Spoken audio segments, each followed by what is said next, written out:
The story starts in the 16th of November 1097, in the city of Caladon, Victoria. Rhodes Island work in Kazimierz is almost finished, and ready to go to Victoria. We are introduced to Susie Glitter, later known as Goldenglow.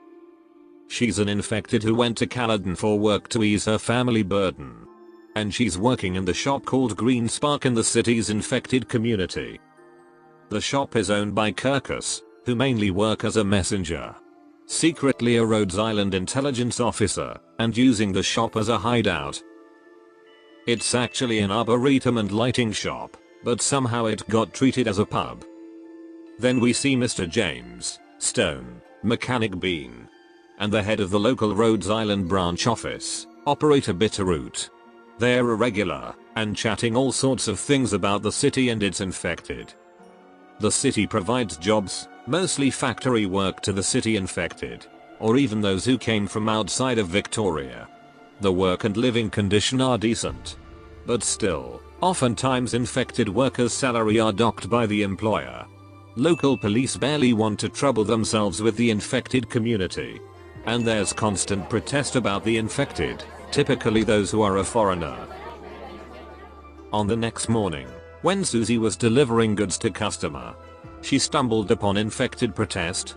One of the protester notice her, and then harass her, and even punch her. She can use her arts to fight back. But it's uncontrollable, and will only make things worse for the infected community. But luckily, a man named Red, or some people call him Bossman, interfere. He's a factory worker from Ursus, and a regular at Susie's shop. Then the protester also punched Red in the face. The man didn't even flinch, and bluffs that there is an originium crystal on his face. Scared that he will get infected, the protester runs away to the hospital. Later that night, Susie, Red, other shop regular, and surprisingly Granny, gathered at the shop. Granny was transferred to the city, and talks with the others about the protest. Which appears that the protester are a bunch of hired men. And the next morning on the 18th of November, Quercus came to visit her shop and Susie. Apparently Quercus didn't have much time to take care of the shop.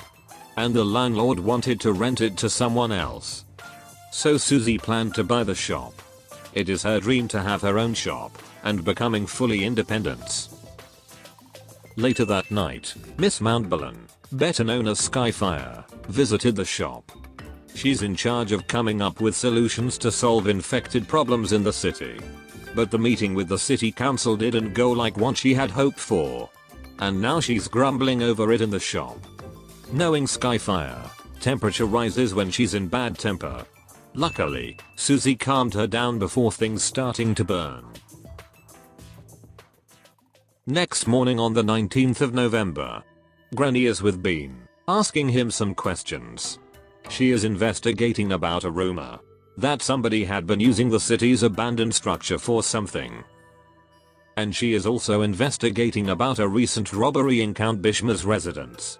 Eyewitnesses said that the thief might use some special originium arts to escape. Later that night, it's revealed that the thief is none other than Hayes, doing a cat burglar every night.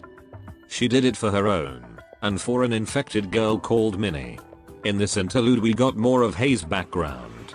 She was a member of Witch Forest, an organization that shelter infected caster. But a certain duke destroyed their hideout, and imprisoned or killed the member. Hayes survived all of that and have been wandering aimlessly. Alas, her oropathy symptoms are getting worse. And without proper treatment, she's nearing the end of her life. Next day, the 20th of November. Granny report back to the city garrison's captain. The captain yells at her for wasting her time with the abandoned structure rumors. And tells her she should prioritize the count's residence burglary first. 3 days later, the 23rd of November early in the morning. It's the day where Susie will meet the landlord and buy the shop. Quercus, along with the landlord who turns out to be Bitterroot, meets her to discuss about the shop. Apparently it's Rhodes Island property, but they don't mind Susie buying it. Then it's a deal. Susie bought the shop with the money from her hard work. And on the outside, all of the friends came to congratulate her. She said she will turn the shop into a hair salon, following her father's footsteps. It's the beginning of her independence, and she feels like the luckiest person in Terra. Later that night, Skyfire attended a meeting with the city council relating infected issue. And she is with Kite, better known as Operator Kazemaru. Kite is working as a recorder in the city archives, and secretly a Rhodes Island intelligence officer like Quercus. Skyfire doesn't like with the meeting outcome. Everyone seems to be business first, infected later. Kite tells her it is what council always do. And on the bright side, the council still thinks to improving the infected life condition. Out of frustration, Skyfire drinks away until she is drunk and pass out. Sometime later, nearing midnight, we see Hayes looking for some valuable in an abandoned warehouse. But what she found are two mafia, the Danton brothers. Hayes overheard their conversation about kidnapping infected and bombing. The mafia noticed her and went after her. Hayes then goes inside a residence owned by Count Angs, a lord in the city. The old count sees her and tells her she can't stay for a while. But suddenly the count collapses from a heart attack. Hayes calls out the servants to help and then goes again to the street. But the mafia is still on her back, so she hide again inside a shop called Green Spark, which belongs to Susie. The mafia had enough of her, so they decided to throw an incendiary to the shop. And it burns the building down, but Hayes managed to escape the two mafia. Next day early in the morning, the 24th of November, Susie sees her shop, her dream, engulfed by flame. Sad and frustrated, she ran off somewhere with tears in her eyes. Some hour later, Granny sees the remains of the shop. She need to find Susie, but first she need to investigate the military-grade incendiary that had been used to burn down the shop. On the other side, Skyfire representing Count Angs, who had been sent to hospital, in a meeting with the local infected, to discuss their life condition and work. But a group of infected hooligans kidnap some infected and Skyfire. They were brought to an empty factory, and there's bomb everywhere. Whatever they are planning, Skyfire must stop it. She burned the rope that bound her, unleashing her off to the bad guys. And deactivate the bombs with her arts. One guy was trying to hit her from the back, but was saved by a mysterious sniper. And then Skyfire realized that the one who kidnapped them are fake infected, who place fake originium stone on their body, and seems to be plotting something big. Next day, the 27th of November, we see Hayes again. Her auropathy symptoms are getting worse. She feels pain all over her bodies, and coughing blood. She believes it's time to say goodbye to Minnie, and find a secluded place. Hayes goes inside a building in the abandoned district, waiting for her death. But then she hears someone sobbing. It was Susie. She feels so helpless and trembling near the edge of the building. And it appears she's going to commit suicide. But Hayes approaches her, talks her out of suicide, and encouraging her to live. Then Susie feels better after talking with Hayes. But suddenly Hayes collapsed, and went unconscious from her auropathy. Susie then carried her to Rhodes Island office, but had no strength to reach the place. But luckily, Red found them and helped them. Short time later, Susie and Red, who carried Hayes, arrived at Rhodes Island office. Skyfire and Bitterroot are also there. They were talking about the recent kidnapping and potential bomb threat. Root then wastes no time to treat Hayes and stabilize her condition. Luckily both Susie and Hayes met, or else we will lose 2 lives. Next day, the 28th of November, Quercus is back in the city, meeting with Kite. She left the city after Susie bought the shop, and still not knowing anything about its current condition. Kite confirms that 8 Duke of Victoria are heading to the capital with their siege weapons and army. And things are about to go down. She gives Quercus a new Rhodes Island business permit. And also a letter from Heidi, which Quercus must give it directly to Kelsey. And lastly, Kite informs her about the fire that burned down the Green Spark. Hearing this, Quercus immediately goes to Rhodes Island branch office and is delighted to see Susie is safe and sound. Hayes is also awake. She realized that she's the reason why Susie lost her shop. Hayes then explains about how she met the mafia who planned the kidnapping and how they use a military-grade incendiary to burn the shop. But Susie said it's not her fault. The others then suggest Susie to inform the city's guard about this valuable information and takes the prize from the guard for herself. Some hour after Susie leave, Skyfire comes in after she went to the city's guard. She said there are a useless bunch, especially the captain. It seems they just want to ignore everything about the possible threat in the city. Bitterroot then realized something is odd. The warehouse where Hayes encountered the two mafia is directly in front of the Count Bishma's factory, which produce a military weaponry, but the factory had been closed for some time for equipment maintenance. Oddly enough, Skyfire was kidnapped and brought to that factory, and the whole place is empty. For just a small maintenance, the equipment should have still in the factory, but there's no information about the equipment whereabouts. Root have a rough idea that this was all Count Bishma's secret plot, and the garrison's captain is working with him, since the captain is his nephew, and clearly doesn't want to investigate this whole thing. During this time, Susie had been gone for 3 hours. Afraid she's in trouble, Quercus and Skyfire went to look after her. It's revealed that the captain and Susie are going together to the crime location. But Bitterroot was right. The captain and the count had been working together and is now holds Susie as a captive. Count Bishma was planning to blow his factory with explosion. The factory was built by using the city's treasury, so he won't lose much. He hired some mercs who will disguise themselves as an infected, kidnap some infected and count angst to the factory, and let them die from the explosion, so that he will blame his property lost and count angst dead to the infected.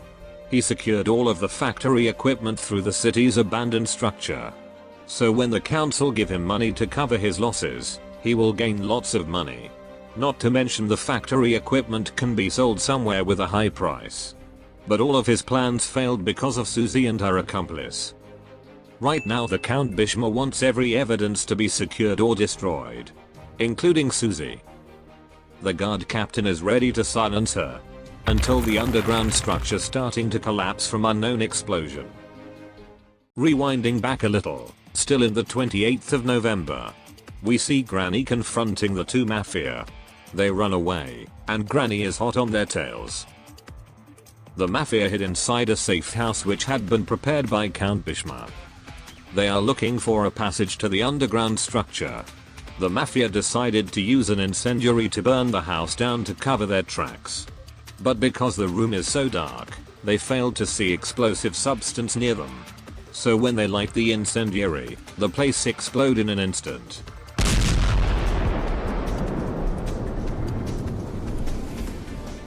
Back to Susie in the underground structure. The explosion from earlier makes the tunnel starting to collapse. The guard captain is killed from falling debris, so Susie takes this chance to escape. Unfortunately, she encounters the count and his men. But luckily, the red one is here, and he is here infiltrated. He's going to save Susie and downgrading these bad guys. But the underground structure will collapse anytime soon. So Red and Susie runs away. They manage to escape the tunnels that are going to collapse, but the bad guys starting to approach and attacks them. Red lifts Susie and tosses her to other platform and tells her to run. While for Red, he wants to see if this hooligan can contain the ember ignited by burning desire. Nearing the tunnel entrance, Susie encounters Count Bishma. He slaps the girl, telling her this is all her fault. But Susie stands firm. She unleashes her anger, electric arcs flowing all over her body, and choke the evil count. Susie is about to kill him, but Quercus managed to find her and calmed her down.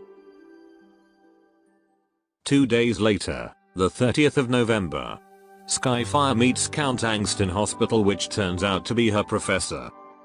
They talked about Count Angst proposals that passes through the council. The proposals is about improving how the infected workers are treated, and improving Originium industry and its waste product, to avoid many more civilian contracting or apathy in the future. As for Susie, she is declared the hero of the city. Count Bishmer is taken into custody, and someone from Victorian Mounted Police will replace the city guard's captain. As for Ed and his fate, it's unknown to them. There's nothing left for Susie in Caladon, so Granny and Quercus recommend her to come to Rhodes Island.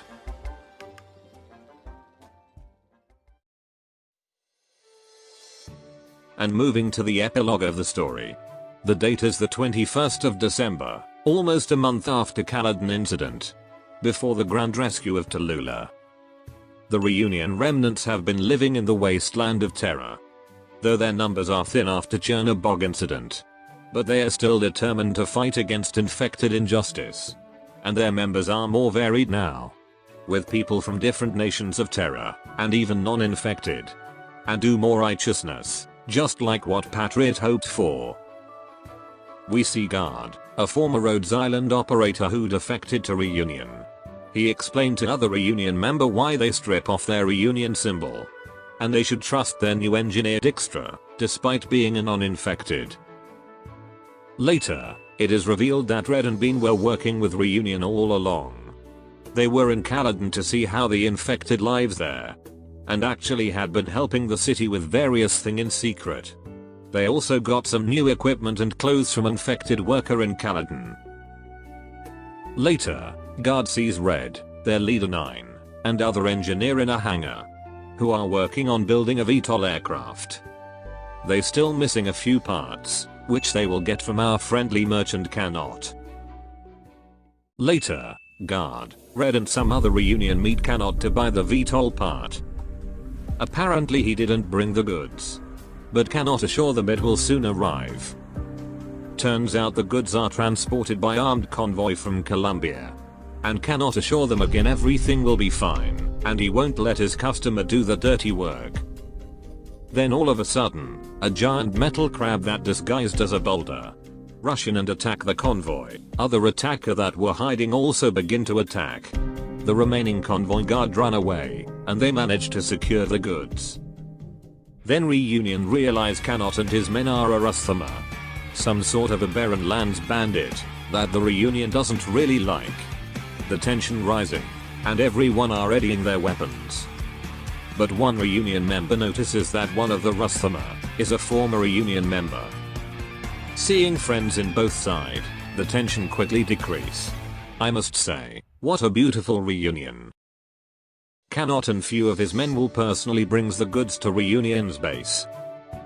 Afterwards, 9 pays 40 Originium ingot to Cannot, which is considered cheap. He prays the Reunion as they can build the VTOL from scrap. Then he and other Rusthammer leave Reunion's base.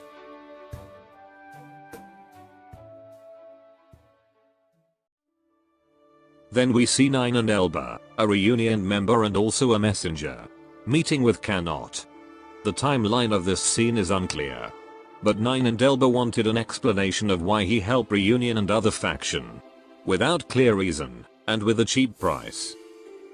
Well, his reason isn't really clear, to be honest. He wanted to help people that desire change to the current civilization of terror. He feels with the current civilization, terror will fall into darkness. But he believes there's still a spark of hope to change this world. So he helped Reunion, Rhodes Island, Rusthammer, and other faction that desire change. Well, that concluded the whole interludes of this event. I hope this will help you understand this event more clearly. That should be all. Adios.